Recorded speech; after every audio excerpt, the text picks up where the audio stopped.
A 9-year-old walks out of her house at 3 in the morning. It's raining. She's carrying a backpack. No one forced her to leave. No one was waiting outside. She just walked into a storm and never came back. Another night, another mile, another case that never closed. Tonight, Asha Degree, 9 years old, Shelby, North Carolina. February 14, 2000, Valentine's Day. She left home in the middle of the night, in the middle of a storm. No one knows why. This is what we know. February 13, 2000, Sunday evening. The Degree family lives on a quiet street in Shelby. Population, 16,000. Small town, tight community. Asha is in 4th grade. She has an older brother, O'Brien. Their parents, Harold and Akila, both work. Stable home. No history of abuse. No family conflict. That night, the family attends a relative's basketball game. Asha's team had lost their own game the day before. She was upset about it, but not distressed. Not unusually emotional. They return home around 8 p.m. The children do homework. Watch TV. Normal Sunday night, 9 p.m. Harold Degree tells the kids to get ready for bed. Asha and O'Brien share a bedroom. They sleep in separate beds. 9:30 p.m. Lights out. Harold and Akila stay up a bit longer. The house is small. 1 story. They would hear if anyone left. 11 p.m. Parents go to bed. Everything is quiet. February 14, 2000, 12:30 a.m. Harold wakes up. The power has gone out. Storm outside. Heavy rain. He resets the clocks. Checks on the kids. Both asleep. He goes back to bed. 2:30 a.m. Harold wakes again. Still raining. He hears O'Brien coughing. Gets up to check on him.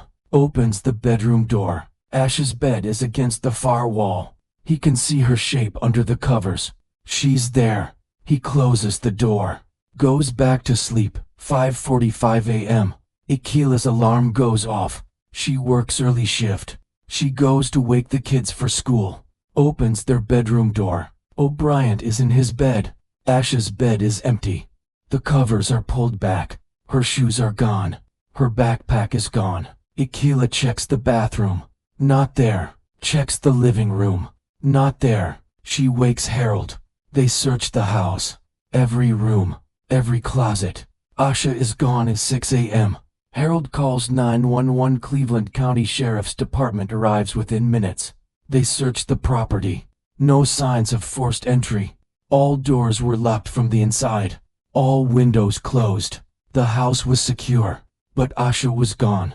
By 6:30 a.m., volunteers are searching the neighborhood. Schools are contacted. Family members interviewed. No one saw anything. No one heard anything. Search dogs are brought in. They track Asha's scent. From her bedroom, out the front door, down the driveway, to the street. Then the scent goes south, away from town, toward Highway 18, a rural two-lane road. Nothing out there but fields and trees. The dogs lose the scent at the highway. Then the calls start coming in. February 14th, 9 a.m. A truck driver contacts police. He'd been driving south on Highway 18. Around 4 a.m., about a mile and a half from Asha's house. He saw a small child, walking along the shoulder, in the rain. Alone. He thought it was strange, but he kept driving. He didn't stop. 30 minutes later, another driver calls. Same highway, same time frame. He saw a child. Small, walking south. He was so concerned he turned around, went back, but when he approached, the child ran into the woods, away from the road. He tried to follow, lost sight in the darkness. He called police as soon as he got home. Both drivers gave similar descriptions. Small, dark clothing, backpack, walking alone, on Highway 18, in a storm. At 4 o'clock in the morning, Asha was confirmed walking on that highway, a mile and a half from her house. At 4 a.m., search teams focus on the woods where she was last seen. FBI joins the investigation. Hundreds of volunteers. Search dogs. Helicopters. Nothing. 3 days later, February 17th. A search team finds something in a shed about a mile from where Asha was last spotted. The shed is old, abandoned, unlocked. Inside, they find candy wrappers, Asha's favorite brand, a pencil, a marker, items from her backpack. She'd been there. She'd stopped. She'd sheltered from the rain. Then she left and walked back into the storm.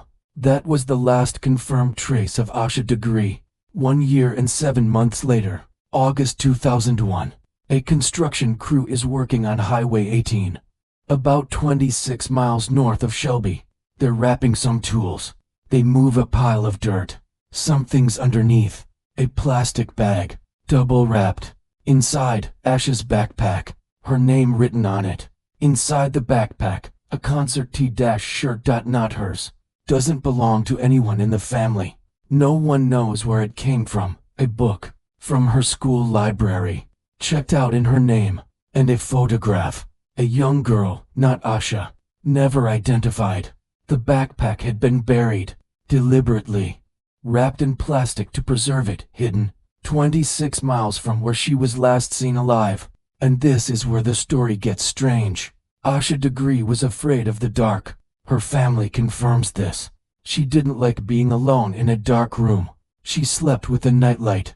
She wouldn't go outside at night, not even to the backyard, not even with her brother. But on February 14, 2000, at 2:30 a.m., in the middle of a thunderstorm, she packed a bag, left her house, walked 1.5 miles down a dark highway, in the rain. Alone. No one was with her. The witnesses are clear. She was by herself. No car followed her. No one walked beside her. When the second driver tried to help, she ran into the woods, into the darkness she was terrified of, away from help.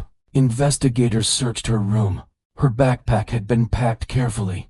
Multiple changes of clothes, family photographs, her basketball uniform, organized, intentional. Not the bag of a child running away in panic. This was planned, but why? Her parents said she was happy. No problems at school. No arguments at home. No signs of distress. Her brother O'Brien was interviewed separately. He said she was asleep when he went to bed. He didn't hear her leave. The bedroom was small. Their beds were 6 feet apart. How did she pack a bag, get dressed, and leave, without waking him? At 2:30 a.m., Harold Degree checked on the kids. He saw Asha in her bed, covered up, sleeping somewhere between 2:30 and 5:45 a.m. Asha Degree left, voluntarily, in a storm, in the dark. The one thing she was most afraid of. Theory 1, she ran away. This explains the packed bag, the organized belongings, the fact that she left on her own. But it doesn't explain why. She had no reason to run, and it doesn't explain her fear of the dark, or why she ran from the driver who tried to help. If she wanted to leave, why run from someone offering assistance? Theory 2, she was groomed. Someone convinced her to leave, told her to meet them, gave her instructions. This explains why she walked toward Highway 18. Maybe she thought someone would pick her up. But it doesn't explain the candy wrappers in the shed. She stopped, she waited, she ate candy. If someone was waiting for her, why didn't they pick her up immediately? Why let her walk 1.5 miles in the rain? Theory 3, she was sleepwalking. This explains the irrational behavior, leaving in the storm. The fear, running from help. But it doesn't explain the packed bag. Sleepwalkers don't organize backpacks. They don't pack family photos. And it doesn't explain the backpack buried 26 miles away. Someone took it there. Someone wrapped it. Someone buried it. Theory 4, she left to meet someone she trusted, a coach, a teacher, a family friend, someone who wouldn't scare her. This explains why she left willingly, why she didn't scream, why she ran when a stranger approached. She was waiting for someone specific, but investigators found no evidence of grooming, no suspicious calls, no inappropriate relationships. Her computer was checked. Her school records reviewed. Nothing. Every theory explains part of the picture. None of them fit all of it. In the weeks after Asha disappeared, investigators interviewed hundreds of people, family members, neighbors, teachers, coaches, everyone who knew her. No red flags, no suspects, no motive. They searched every abandoned building within 10 miles, every shed, every barn, every empty house, nothing. They analyzed the T-shirt found in her backpack, the one that didn't belong to her. It was from a concert. New Kids on the Block and Boys to Men, 1990 tour, 10 years before Asha disappeared. They traced it, tried to find who owned it. Dead end. The photograph found with the T-shirt, a young black girl, around Asha's age. Smiling, school photo style. They released it to the media, asked for help identifying her. No one ever came forward. In 2001, the backpack was found, buried on Highway 18.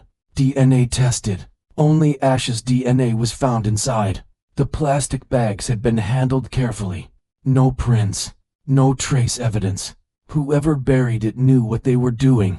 In 2015, the FBI released a digitally age-progressed image, what Asha might look like at 24. Billboards went up across North Carolina. Tips came in. None led anywhere. In 2016, the Cleveland County Sheriff announced new evidence, a car, a green 1970s Lincoln Mark IV or a Ford Thunderbird. Witnesses had seen it in the area the night Asha disappeared. They asked the public for help. No one came forward. In 2018, investigators said they had a person of interest. They didn't name them. They didn't make an arrest.